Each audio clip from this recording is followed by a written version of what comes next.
नरेंद्र मोदी सरकार ने एक साल पहले 5 अगस्त 2019 को संविधान के अनुच्छेद 370 में संशोधन की प्रक्रिया शुरू कर इतिहास रचा था। इसका ही नतीजा है कि हम केंद्र शासित प्रदेश जम्मू कश्मीर में आतंकवाद को ऑल आउट होते हुए देख रहे हैं। पत्थरबाजों के हौसले टूट चुके हैं।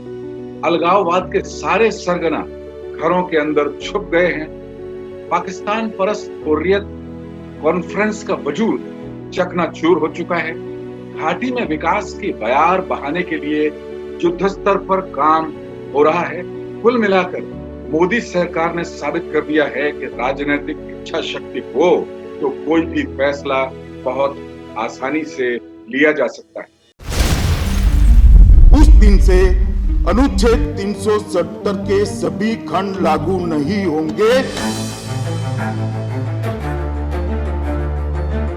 अनुच्छेद 370 के डंक तोड़ने में 71 साल लगे। किसी ने सपने में भी नहीं सोचा था कि जिस तरह 1949 में अनुच्छेद 370 और 1954 में राष्ट्रपति के आदेश से अनुच्छेद 35A संविधान में जोड़ा गया था, उसी तरह की शक्ति का इस्तेमाल कर कांटे से कांटा बड़ी आसानी से निकाला जा सकता है। मोदी सरकार ने ये कर दिखाया। इतिहास में झांकें तो भारतीय संविधान की प्रस्तावना पर चर्चा 18 अक्टूबर 1949 को हुई थी। इससे एक दिन पहले 17 अक्टूबर को अनुच्छेद 370 पर चर्चा की गई। संविधान के मूल मसौदे में अनुच्छेद 370 शामिल नहीं किया गया था। संविधान सभा के सदस्य एन गोपालस्वामी आयंगर ने दलील दी कि जम्मू कश्मीर का विलय भारत में हो चुका है। अंतिम तौर पर वहां राज्य सरकार की सहमति से देश का संविधान ही लागू होगा। जब जम्मू कश्मीर की जनता अपनी संविधान सभा चुनेगी, तब सारी प्रक्रिया पूरी कर ली जाएगी। आयंगर ने कहा कि भारतीय संविधान लागू होने के बाद अनुच्छेद 370 लाने का मकसद पूरा होने पर इसके संबंध में राष्ट्रपति निर्णय ले सकते हैं। इसे खत्म कर सकते हैं, संशोधन कर सकते हैं या फिर जारी रख सकते हैं। उन्होंने यह भी स्पष्ट किया कि अनुच्छेद 370 का अर्थ ये नहीं है कि जम्मू कश्मीर देश के दूसरे राज्यों से अलग प्रकृति का होगा। लिहाजा अभी की परिस्थितियों में 370 जरूरी है। आयंगर का तर्क था कि जम्मू कश्मीर की स्थिति दूसरे राज्यों से अलग है। विलय के बाद वहां हमला हुआ और हमें संयुक्त राष्ट्र में जाना पड़ा।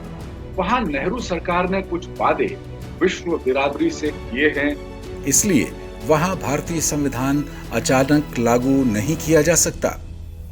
अनुच्छेद 370 कांग्रेस के कई वरिष्ठ नेताओं को रास नहीं आया। ड्राफ्टिंग कमेटी के अध्यक्ष डॉक्टर भीमराव अंबेडकर ने तो इसे ड्राफ्ट करने से ही साफ इनकार कर दिया। नेहरू के करीबी शेख अब्दुल्ला के इशारों पर आयंगर ने इसका मसौदा तैयार किया।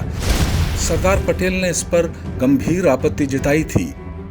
इस पर नेहरू ने कहा कि आयंगर को खास तौर पर कश्मीर के प्रसंग में मदद करने को कहा गया है। कश्मीर पर उनके अनुभव और वहां के बारे में उनकी गहन जानकारी के कारण उन्हें पूरी सामर्थ्य दी गई है। मुझे नहीं पता कि इसमें केंद्रीय गृह मंत्रालय की भूमिका कहां से आती है, सिवाय इसके कि जो कदम उठाए जाएं उनके बारे में उसे जानकारी दी जाए। यह मेरी पहल पर हो रहा है और जो मामला मेरी जिम्मेदारी है उससे मैं खुद को अलग नहीं कर सकता। इससे नाराज होकर पटेल ने इस्तीफा दे दिया। तब पटेल के निजी सचिव रहे वी शंकर ने लिखा है कि महात्मा गांधी ने पटेल और नेहरू के बीच समझौता कराया था। आयंगर ने जब अनुच्छेद 370 का ड्राफ्ट संविधान सभा में रखा, तब नेहरू विदेश में थे। उन्होंने फोन पर पटेल से ड्राफ्ट को पास कराने में मदद मांगी और पटेल ने नहीं चाहते हुए भी संविधान सभा को राजी किया। वी शंकर लिखते हैं कि पटेल ने यह भी कहा कि जवाहरलाल इसके लिए रोएगा। भारतीय जनसंघ के संस्थापक श्यामा प्रसाद मुखर्जी भी इसके घोर विरोधी थे। उन्होंने इसके खिलाफ बड़ा आंदोलन चलाया। जम्मू कश्मीर में गिरफ्तार होने पर हिरासत में ही उनकी मृत्यु रहस्यमय हालात में हो गई। लेकिन अब भारतीय संविधान जम्मू कश्मीर में पूरी तरह लागू हो गया है, तो उनकी आत्मा को बहुत शांति मिली होगी।